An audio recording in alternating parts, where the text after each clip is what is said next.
अब हम डिस्कस करेंगे ब्लड रिलेशन से मॉडल 2। यहां पर हमें सिंबल्स यूज करके अलग अलग रिलेशनशिप्स क्वेश्चंस में दिए जाएंगे और दिए गए इक्वेशन में जहां पर वो सिंबल्स यूज किए गए हों हमें उस इक्वेशन को सॉल्व करके किन्हीं दो पर्संस के बीच में रिलेशनशिप एस्टैब्लिश करना होता है। देखते हैं पहला एग्जांपल। तो जैसे आप देख रहे हैं क्वेश्चन में हमें अलग अलग सिंबल्स और उनके मीनिंग्स दिए गए हैं। जैसे P by Q means P is the father of Q, यानी जो डिवीजन का सिंबल है या जो बाई का सिंबल है उसका मतलब होता है father. P plus Q means P is the mother of Q, यानी जहां पर भी प्लस होगा उसका मीनिंग होगा mother. P minus Q means P is the brother of Q, minus का मतलब है ब्रदर। P into Q या P star Q means P is the sister of Q, right. तो जैसे आप देख रहे हैं अलग अलग सिंबल्स है और उनके मीनिंग्स यहां पर दिए गए हैं, राइट। सो डिवीजन यानी father plus mother minus brother into sister. Okay, अब क्वेश्चन में देखिए क्या दिया गया है। If A plus B by C minus D, अगर ये एक इक्वेशन है then A is D's dash, यानी हमें ये पता करना है कि A और D के बीच में क्या रिलेशनशिप है। A is related to D as dash, A से D का क्या रिलेशनशिप है, राइट। और ये इक्वेशन हमें यूज करना है, राइट। ये इक्वेशन दिया गया है जो कि इन चारों पर्संस के बीच में एक ट्री कंस्ट्रक्ट करने में हमें हेल्प करेगा, राइट। जैसे अगर आप देखें first two terms A plus B, plus का मतलब है मदर, तो हम कह सकते हैं कि A is the mother of B। Then B by C, by का मतलब है फादर, तो B is the father of C। C minus D यानी C is the brother of D, C is the brother of D। तो अगर आप compare करें model 1 से, सिमिलर सा क्वेश्चन है लेकिन यहां पर सिंबल्स यूज किए गए। वहां पर डायरेक्टली दिया जाता था कि A is the mother of B, B is the father of C and C is the brother of D, लेकिन यहां पर सिंबल्स यूज करके एक इक्वेशन के थ्रू हमें वो रिलेशनशिप दिए गए हैं और हमें कनेक्ट करना है A और D को, राइट, A टू D। तो जैसे हमने मॉडल 1 में किया था, फैमिली ट्री कंस्ट्रक्ट करके हम इस क्वेश्चन को बहुत ही इजीली सॉल्व कर सकते हैं। लेकिन अब हम देखेंगे कि इस क्वेश्चन को हम एक स्मार्ट मेथड से कैसे सॉल्व करेंगे, राइट। क्योंकि फैमिली ट्री हम ऑलरेडी डिस्कस कर चुके हैं मॉडल 1 में, इसे हम एक दूसरे मेथड से सॉल्व करने की कोशिश करते हैं जो कि और भी बेटर है और इस मेथड के थ्रू हम आंसर बहुत ही इजीली पता कर सकते हैं, राइट। तो देखते हैं ये स्मार्ट मेथड क्या है। अब जो मेथड मैं एक्सप्लेन करने जा रहा हूं उसमें हमें 2 पॉइंट्स पर ध्यान देना है। एक है जेंडर, इन अलग अलग पर्संस के जेंडर क्या है, और दूसरा जनरेशन गैप कितना है दिए गए पर्संस के बीच में। अब क्योंकि हमें A और D के बीच में रिलेशनशिप एस्टैब्लिश करना है, हम देखेंगे कि A और D का रिलेशनशिप, A और D के जेंडर क्या है वो पता करने की कोशिश करेंगे और इनके बीच में जनरेशन गैप कितना है। जनरेशन गैप जैसे हमने देखा था, अगर A D के फादर हो तो A और D के बीच में जनरेशन गैप होगा 1। A अगर D के ग्रैंडफादर हो तो जनरेशन गैप होगा 2। A अगर D के ग्रैंडसन हो तो भी जनरेशन गैप होगा 2। A अगर D की आंट हो तो जनरेशन गैप होगा 1, राइट। सिंपल कॉन्सेप्ट है। जनरेशन गैप यानी कितनी पीढ़ियों का गैप है, राइट। जैसे हम हिंदी में जनरेशन यानी पीढ़ी कहते हैं, राइट। तो कितना वो गैप है वो हमें कैलकुलेट करना है। तो इस इक्वेशन को ले लेते हैं A plus B divided by C minus D, right. अब सबसे पहला रिलेशन देखें, A प्लस B, प्लस का मतलब है mother, so A is the mother of B। A is the mother of B का मतलब क्या है, A इज फीमेल, राइट। हमने हमारे नोटेशन में देखा था फीमेल्स हम हमेशा माइनस साइन से रिप्रेजेंट करेंगे। सो A is the mother of B, right. A is the mother of B, और क्योंकि A is the mother of B, A और B के बीच में जनरेशन गैप कितना होगा 1, तो इस प्लस की जगह पर हम 1 लिख लेंगे, राइट। जनरेशन गैप A और B के बीच का है 1। देन B बाई C, अभी तक हमें B का जेंडर नहीं पता है, right. A is the mother of B यानी A इज फीमेल, B का जेंडर मेल या फीमेल दोनों पॉसिबल है। अब देखते हैं next set, B by C, by का मतलब है father, right. B is the father of C, सो यहां कह सकेंगे कि B is the father of C। अब क्योंकि B is the father of C, B एक मेल पर्सन है, C का जेंडर पता नहीं है, C कैन बी सन और डॉटर, लेकिन B और C के बीच में जनरेशन गैप कितना होगा 1। B is the father of C, right. B is the father of C यानी एक जनरेशन ऊपर है, सो 1। एंड लास्ट में है C माइनस D, माइनस का मतलब है brother, so C is the brother of D। C is the brother of D यानी C भी मेल पर्सन है।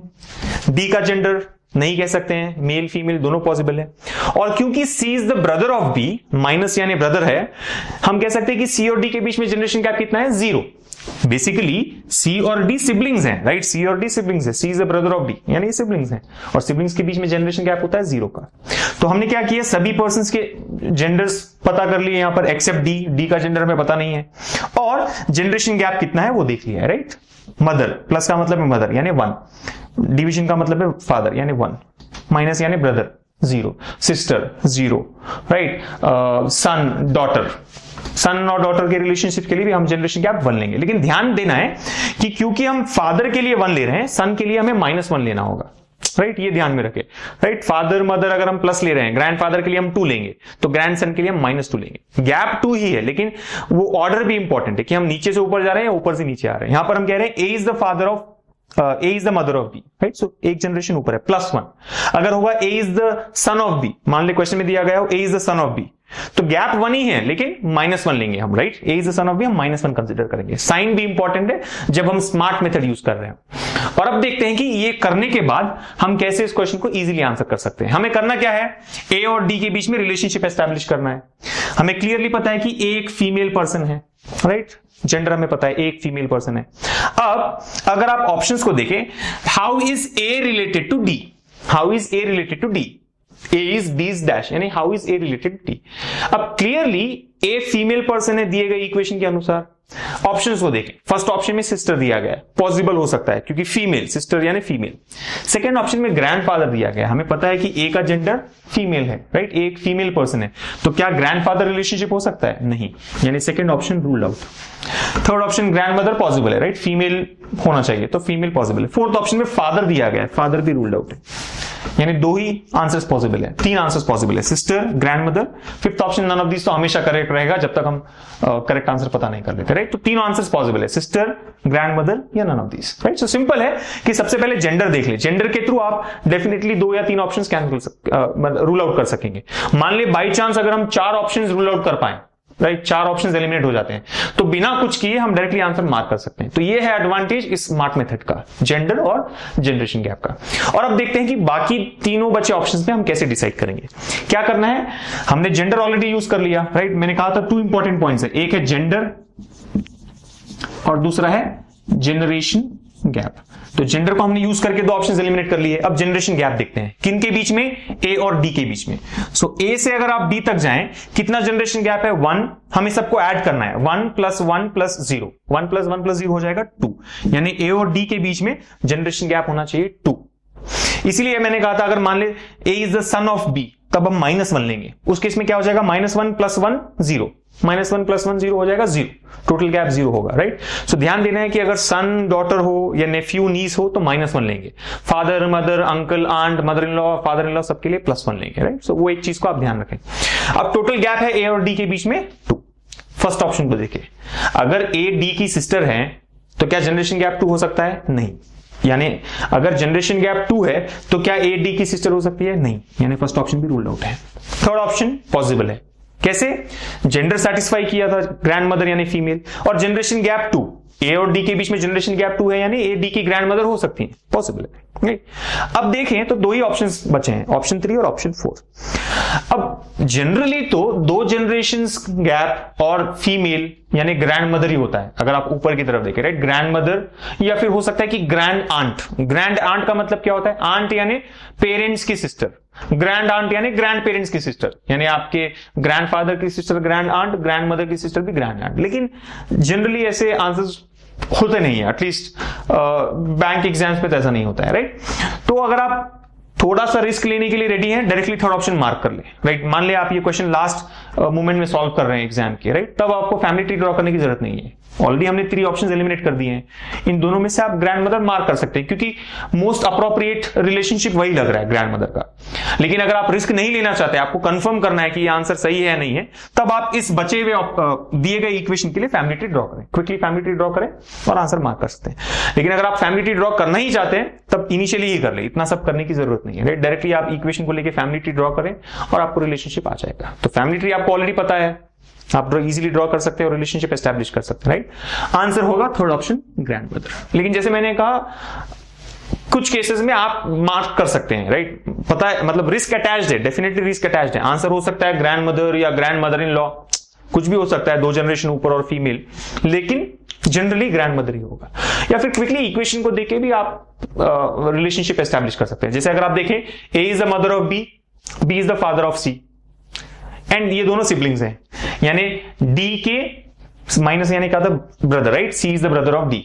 सो डी के ब्रदर, ब्रदर के फादर, ब्रदर के फादर यानी आपके फादर की मदर यानी ग्रैंड मदर। तो बिना फैमिली ट्री ड्रॉ किए भी आप क्विकली आंसर मतलब फाइंड आउट कर सकते हैं। लेकिन इंपॉर्टेंट है ये कॉन्सेप्ट जेंडर और जनरेशन गैप का। इस क्वेश्चन में शायद हमें फाइनल आंसर नहीं पता चला हो, लेकिन जो हम सेकंड एग्जांपल डिस्कस करेंगे वहां पर ये स्मार्ट मेथड जेंडर और जनरेशन गैप का मेथड बहुत ही यूजफुल रहेगा। तो अब देखते हैं सेकंड एग्जांपल मॉडल 2 से। तो चलिए अब डिस्कस करते हैं सेकंड एग्जांपल मॉडल 2 से। और जैसे मैंने कहा था, इस एग्जांपल में हम देखेंगे कि जेंडर और जनरेशन गैप का जो कॉन्सेप्ट है वो बहुत ही हमें हेल्प करेगा इस टाइप के क्वेश्चंस को आंसर करने के लिए। देखते हैं क्वेश्चन क्या है। Which of the following shows A is the aunt of E. तो हमें देखना है कि इन दिए गए इक्वेशंस में, ये ऑप्शंस है, सभी ऑप्शंस में एक एक इक्वेशन दिया गया है और इन इक्वेशंस में से वो कौन सा इक्वेशन है जिसमें रिलेशनशिप ए के बीच का, ए और ई के बीच का ऐसा होगा, A is the aunt of E, right, यानी ए ई की आंट होनी चाहिए, वो कौन सा ऐसा इक्वेशन है। तो अगर आप एग्जांपल 1 से कंपेयर करें, ये क्वाइट ऑपोजिट है। एग्जांपल 1 में हमें इक्वेशन दिया गया था और रिलेशनशिप एस्टैब्लिश करना था, राइट, दिए गए ऑप्शंस में से करेक्ट रिलेशनशिप कौन सा है वो पता करना था। यहां पर हमें रिलेशनशिप दिया गया है पहले से, और दिए गए ऑप्शंस में जो इक्वेशंस है उसमें से ये देखना है कि कौन सा इक्वेशन सही है जिसमें ए इज द आंट ऑफ ई।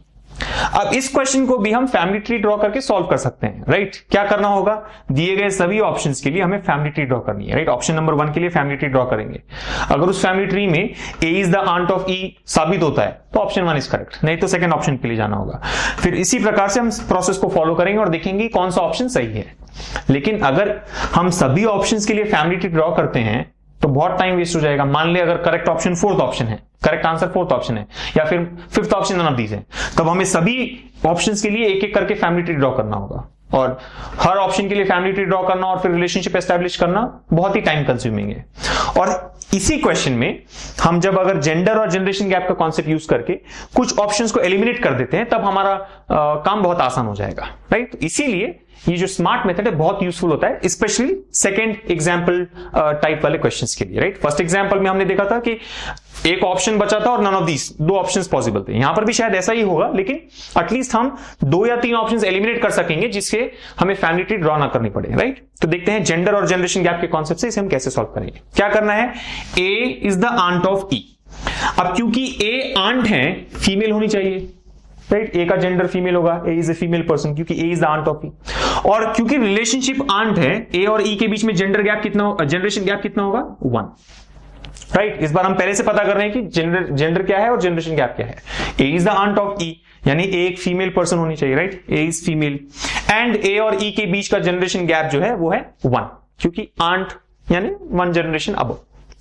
अब देखते हैं कि कौन से ऑप्शंस में ये दोनों कंडीशन सेटिस्फाई होती है, फीमेल और 1 जनरेशन गैप। सबसे पहला a minus B, a minus B यानी क्या है, a माइनस जैसे हम देख रहे हैं p is the brother of q यानी a is the brother of b, a is the brother of b, a is the brother of b यानी a एक मेल पर्सन है, a is the brother of b, a एक male person है। हमें बिना generation gap calculate किए कह सकते हैं कि ऑप्शन 1 आंसर नहीं होगा। क्यों, क्योंकि a का जेंडर फीमेल है, यहां पर ऑप्शन में ए का जेंडर मेल आ रहा है, तो पॉजिटिव मतलब फर्स्ट ऑप्शन रूल आउट हो गया। अब देखते हैं सेकंड ऑप्शन। तो जैसे मैंने कहा अगर आप इस कॉन्सेप्ट से जाएं तो within no time first option rule out हो जाएगा। यही अगर फैमिली ट्री ड्रॉ करना पड़े तो कम से कम 15 से 20 सेकंड हम वेस्ट कर देंगे फैमिली ट्री ड्रॉ करने में, right. Second option A into B का मतलब है sister, A is the sister of B, तो जेंडर तो सेटिस्फाई हो गया, राइट। हमें जेंडर चाहिए फीमेल, वो सेटिस्फाई हो गया, A is the sister of B, right. और अब देखते हैं generation gap, right, A is the sister of B, sister यानी कितना, 0, जनरेशन गैप होगा 0।